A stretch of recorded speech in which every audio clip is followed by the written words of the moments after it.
Bonsoir à tous, bienvenue en direct sur BFM TV, pratiquement 21h. Sous les couleurs de son parti, l'Union populaire républicaine, François Asselineau, 59 ans, est l'un des 11 candidats à la présidentielle. Il est notre invité ce soir. Bonsoir Monsieur Asselineau. Bonsoir. Bienvenue sur le plateau. 3 points forts de votre programme, une sortie de la zone euro et de l'Union européenne, mais aussi une sortie de l'OTAN. Profondément eurosceptique donc, mais quand on vous qualifie de souverainiste, là vous n'êtes plus d'accord. On est d'accord? Oui, je suis d'accord. Voilà, on va en dire plus évidemment dans un petit instant. Alors on est à 10 jours pile maintenant du premier tour de la présidentielle. À combien estimez-vous vos chances de vous qualifier? Je vous poserai la question évidemment dans un petit instant. Votre regard sur l'actualité, vos promesses, votre programme bien sûr, et puis vos adversaires. On en parle dans cette émission, dans cette première partie. Ce soir, François Asselineau, candidat de l'Union populaire républicaine à la présidentielle. Bienvenue, Monsieur Asselineau. Merci. Merci d'être là. François Asselineau, vous doutez de pas mal de choses, de l'Europe, de l'OTAN, de ce qui se passe en Syrie, on va y venir dans un petit instant, mais aussi des sondages, mais pas de ce qui se passera le 23 avril et peut-être même le 7 mai. Vous avez dit je serai une des surprises du premier tour.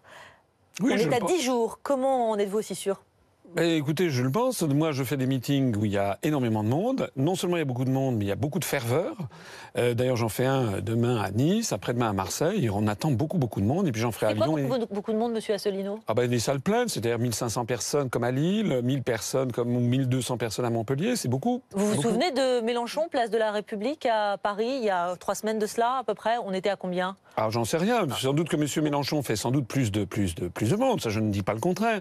Mais M. Mélenchon, il bénéficie d'une couverture médiatique depuis des années, alors que moi, ça fait quand même depuis 15 jours simplement que les Français me connaissent.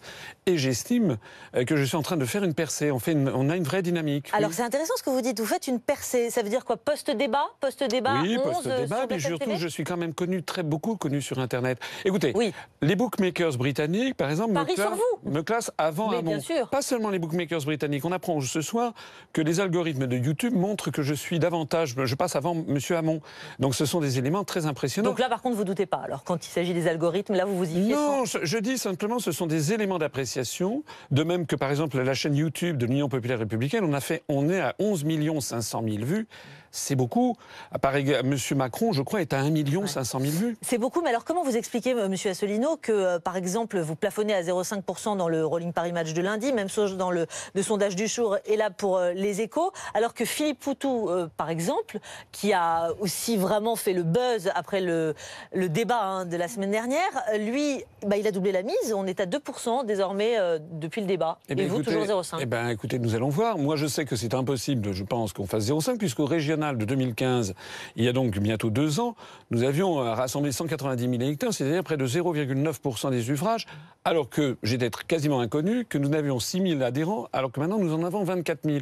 Donc je pense honnêtement qu'il me paraît vraiment peu probable que je fasse 0,5. Mais j'attends qu'un sondage me donne à -3, et à ce moment-là, ça sera un record du monde. Mais donc vous voyez véritablement au second tour, sincèrement? Je ne sais pas. Je pense en tout cas que je vais faire un score impressionnant, parce que d'ailleurs il suffit de voir dans la rue, je suis constamment abordé par des gens qui me disent je vais voter pour vous, et qui me demandent des selfies ou qui me demandent des autographes, voilà. C'est ça. Vous savez que la notoriété ou la curiosité, même sur YouTube, même les algorithmes, ne fait pas le vote dans l'urne. D'autres c'est vrai, vous avez raison, mais vos confrères qui sont allés voir certaines de mes meetings ont été frappés non seulement par le nombre, mais par la ferveur des gens. François Asselineau, 1500 personnes, quand on voit que tous les autres candidats, les gros, comme on dit, réunissent au moins 3000 personnes dans chacun des meetings. Je n'ai pas dit le contraire, mais encore une fois, les autres sont connus depuis des années. Ils sont connus, ils ont été ultra médiatisés. Mais ça fait 10 ans, François Asselineau, que vous êtes à la tête de l'Union populaire républicaine. Oui, mais pendant 9 ans, 11 mois et 15 jours, je ne suis quasiment passé dans aucun grand média audiovisuel. C'est ça la difficulté. Donc j'ai une notoriété qui est quand même très, très inférieure à celle de quelqu'un comme Mme Le Pen, M. Mélenchon, M. Fillon. Ouais. Ça, alors vous mettez ça sur le fait que la notoriété, que les médias n'ont pas été derrière vous, vous n'avez pas eu cette représentation. C'est pas votre programme, selon vous, qui fait qu'il n'y a peut-être pas l'adhésion que vous souhaiteriez aujourd'hui? Au contraire, moi je vois arriver des gens vraiment de tous les horizons, parce que le mouvement politique que j'ai créé est un mouvement de large rassemblement, d'ailleurs classé par le ministère de l'Intérieur au-dessus ou à côté du clivage droite-gauche. Et de fait, nous avons des gens qui viennent absolument tous les horizons, avec peut-être d'ailleurs une majorité d'adhérents qui viennent de la gauche. Et beaucoup d'abstentionnistes, d'anciens abstentionnistes qui me disent, monsieur, vous nous redonnez goût à la politique parce que vous allez au fond des choses. Justement, monsieur Asselineau, qui sont vos électeurs potentiels? On le verra le soir du premier tour. On sait par exemple que pour François Fillon, il séduit beaucoup chez les retraités, notamment. Marine Le Pen, c'est plutôt les ouvriers, les employés. Emmanuel Macron, les classes moyennes, les urbains. Jean-Luc Mélenchon, peut-être les jeunes, comme Marine Le Pen d'ailleurs, et certains ouvriers également. Vous, qui sont vos électeurs? Écoutez, moi, ce que je vois, il y avait eu des sondages post-électoraux après les régionales qui avaient montré, d'après ce sondage post-électoral, que notre point fort, c'était les tranches de 25 à 35 ans, où on avait fait près de 1% au niveau national, mais 4% sur cette tranche d'âge. Donc on a effectivement, ça c'est un de nos points forts. Pour le reste, je crois que c'est vraiment, ça touche un petit peu tout le monde en définitive. On a des gens de tous les horizons, avec notamment, je le signale, beaucoup d'abstentionnistes et beaucoup de Français originaires de l'immigration.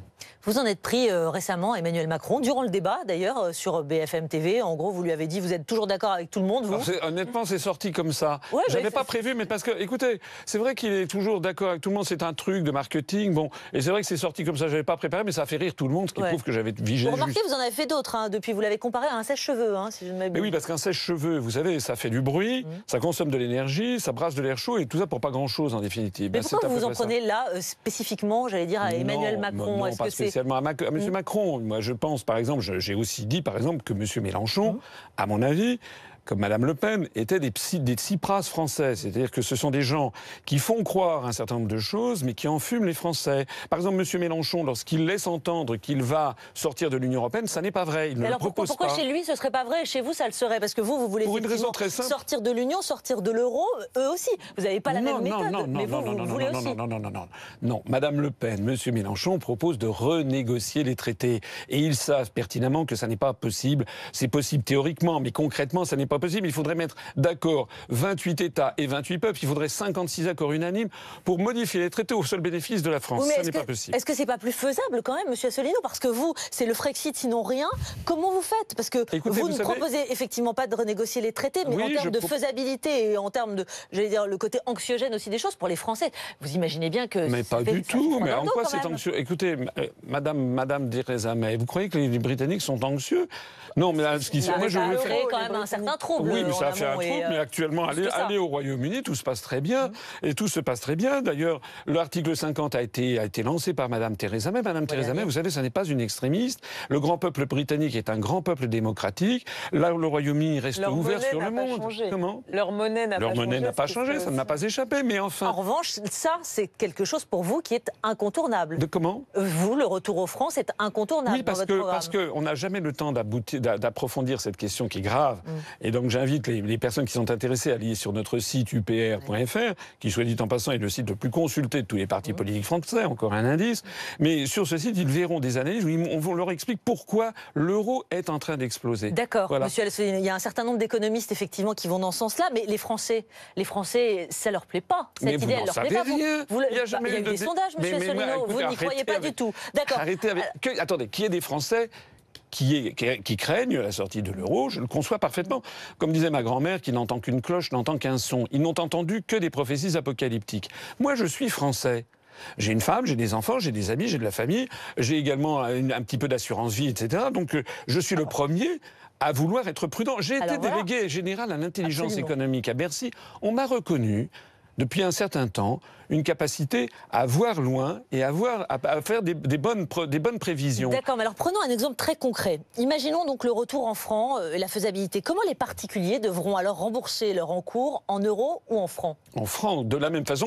Ben oui, mais attendez. Sauf que sur le plan juridique, la question, elle est quand même ambiguë. L'euro est censé rester la monnaie des contrats libellés, même si un État a décidé de quitter la monnaie unique. Non. Donc comment on fait? Non, en droit international, ça c'est absolument réglé. C'est vrai que s'appelle l'Alex Monetae. On remboursera dans la monnaie ayant cours légal. C'est exactement ce qui s'est passé quand on est passé du franc à l'euro.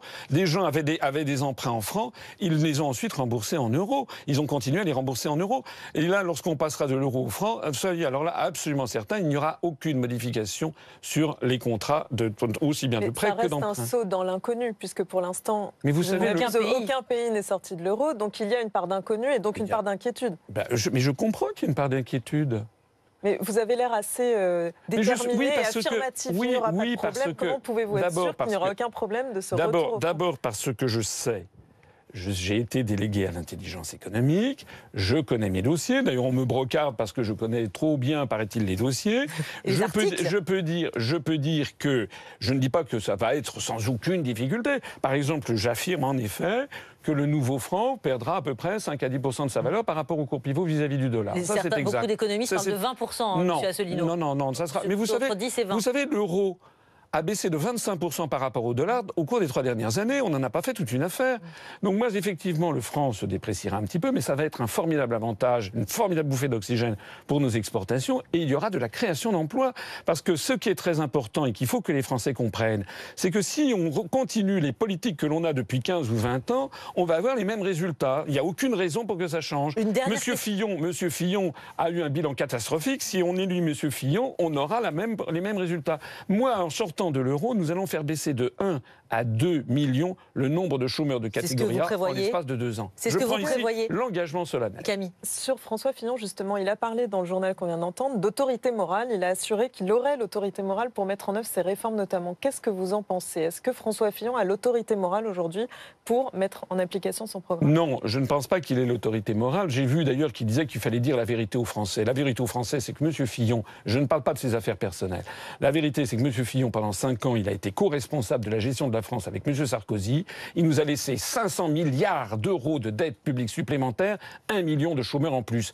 Quant à son propre parti politique, les Républicains, c'est un parti qui est en faillite. Ils ont une situation bilancielle nette négative de 29 milliards d'euros et ils ont 67 millions d'euros d'endettement. Nous, à l'UPR, nous avons 0 euros d'emprunt bancaire. La façon dont on gère son propre patrimoine ou son propre parti politique en dit long sur la façon dont on gérera la France. Mais alors, qu'est-ce que vous allez faire, monsieur Asselineau, à la veille du second tour?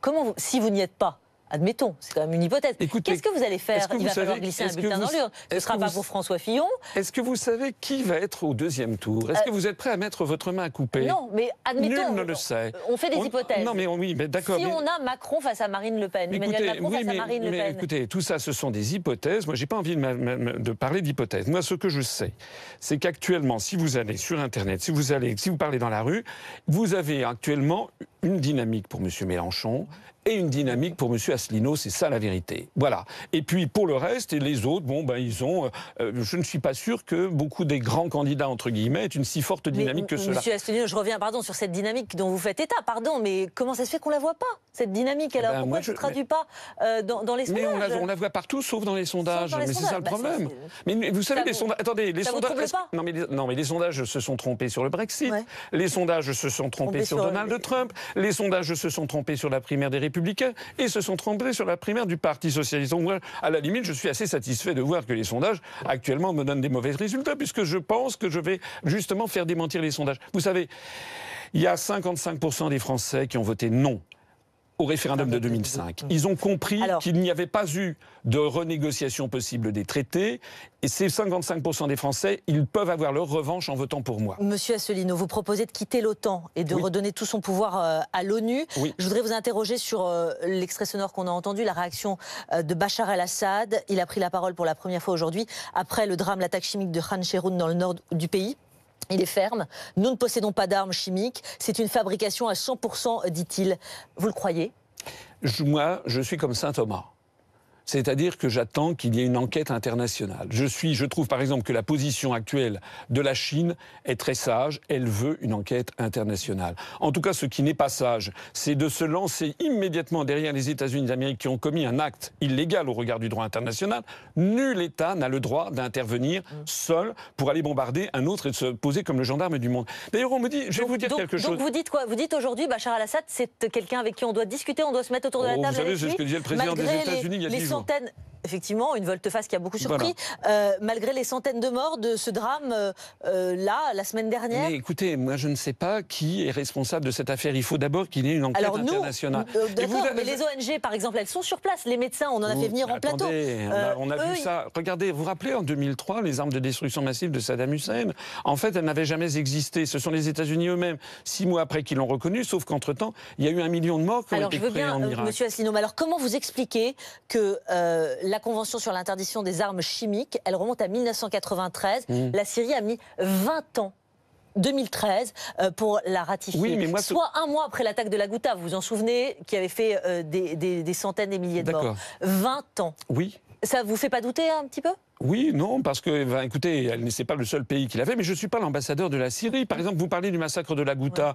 Il y a eu un rapport du MIT, Massachusetts Institute of Technology. Je sais que vous y faites référence. Mais oui, qui a dit que très probablement ça venait des rebelles. Moi, je dis qu'il faut là-dedans appliquer le droit international. D'ailleurs, je voudrais vous dire quelque chose.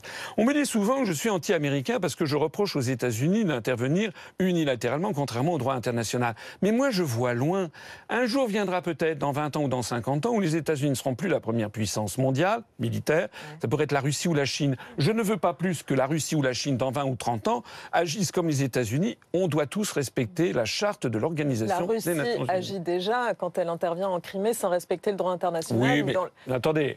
Et le Kosovo et le Sud-Soudan, les référendums qui ont eu lieu dans ces conditions sont exactement les mêmes que les référendums qui ont eu lieu en Crimée. Sur 2003, François Asselineau, la France n'est pas intervenue. Justement, on se souvient évidemment du discours de Dominique de Villepin. Pourquoi la France, aujourd'hui, demande une résolution de l'ONU, justement, pour intervenir? Parce que malheureusement, la France n'a plus... Excusez-moi, moi j'ai été dans des cabinets ministériels du temps de Jacques Chirac. J'ai accompagné Jacques Chirac... Oui, j'ai accompagné Jacques Chirac au Japon, en Chine, en Amérique latine. J'estime que la France était mieux dirigée du temps de Jacques Chirac qu'elle ne l'est du temps de François Hollande. Et je pense que je ne suis pas le seul Français à le penser. Comment vous observez justement depuis 48 heures les sorties de François Hollande, d'abord dans la presse écrite? Je pense que maintenant il est clair qu'il est un soutien de M. Macron. M. Macron est soutenu par M. Valls et par M. Hollande. Donc les Français maintenant sont avertis de ce à quoi ils peuvent s'attendre. C'est-à-dire ? C'est-à-dire la poursuite de ce qu'ils viennent de subir pendant 5 ans. Je pense personnellement que M. Macron ne va pas du tout, par exemple, faire les scores qui nous sont annoncés par les sondages. Alors, Emmanuel Macron, en tout cas, il a déjà prévu pour son avenir politique, s'il n'est pas élu, lui ne sera pas candidat aux législatives. Je trouve ça assez scandaleux parce que ça veut dire que les gens qui travaillent pour lui, les gens qui se mobilisent pour lui, il dit en définitive, bon, moi, si je ne suis pas le roi, je vous laisse tomber. C'est incroyable. Bah non, il a dit quand même qu'il défendrait les couleurs des candidats qui sont dans toutes les circonscriptions. Il va mouiller la chemise quand même. Ça n'est pas normal. Ça n'est pas normal. Vous, monsieur Asselineau, si par hasard vous n'étiez pas au second tour, quel est votre avenir? Quel serait votre avenir? Écoutez, moi j'ai créé à partir de rien, tout seul. Alors je suis un Français comme tout le monde, sans aucun soutien médiatique, sans aucun soutien financier, sans aucun soutien politique. J'ai créé un mouvement politique qui maintenant est sans doute le 4e en nombre d'adhérents et qui est en croissance verticale. Moi j'ai mouillé ma chemise depuis 10 ans et je continuerai à mouiller ma chemise parce que je ne fais pas de la politique par vanité personnelle. Je le fais parce que notre pays est en train vraiment de s'enfoncer dans le désastre. Donc vous serez candidat aux législatives? Si nécessaire, je le serai. Si par exemple je ne suis pas élu, et si nécessaire, je le serai parce que vous savez... quelqu'un qui est à la tête d'un parti politique doit montrer l'exemple à tout le monde. Et c'est ça qui se passe en ce moment à l'UPR. Pourquoi il y a un tel dynamisme? Parce que je montre l'exemple. Camille Anglade, dernière question. Vous seriez où candidat aux législatives? À Paris? Ça, on verra. Vous parlez souvent de votre appartement parisien. Non, j'en parle pas. Simplement, j'ai noté, moi, que j'ai dit la vérité sur mon patrimoine, alors que je vois que d'autres candidats, M. Macron, par exemple, qui paraît-il gagnait 3 millions d'euros par an, semble-t-il, il n'a rien mis de côté. Alors, soit il a menti, et c'est illégal, soit il a dit la vérité, et c'est un mauvais gestionnaire comme M. Fillon. On notera que vous ciblez beaucoup plus Emmanuel Macron pour l'attaquer que Marine Le Pen. Oh ben Madame Le Pen, je l'ai tellement attaquée, vous savez, et M. Mélenchon aussi. Non, écoutez, si j'étais plutôt d'un côté ou d'un autre, moi, j'aurais fait alliance avec les uns ou les autres. Mais il n'y a que moi qui propose le Frexit. Il n'y a que moi qui propose aux Français de rassembler les Français au-delà du clivage droite-gauche pour sortir de l'Union européenne, de l'euro et de l'OTAN et pour donner à tous les gens qui ont voté non en 2005 leur revanche. Merci François Asselineau d'être venu ce soir en direct sur BFM TV. Merci. Merci à vous. Dans la deuxième partie, Camille, évidemment, on reçoit Michel Cotta sur ce plateau, Anne Fulda, André Berkoff également. On va revenir sur le testament de François Hollande, là, depuis 48 heures, ses prises de parole. À tout de suite.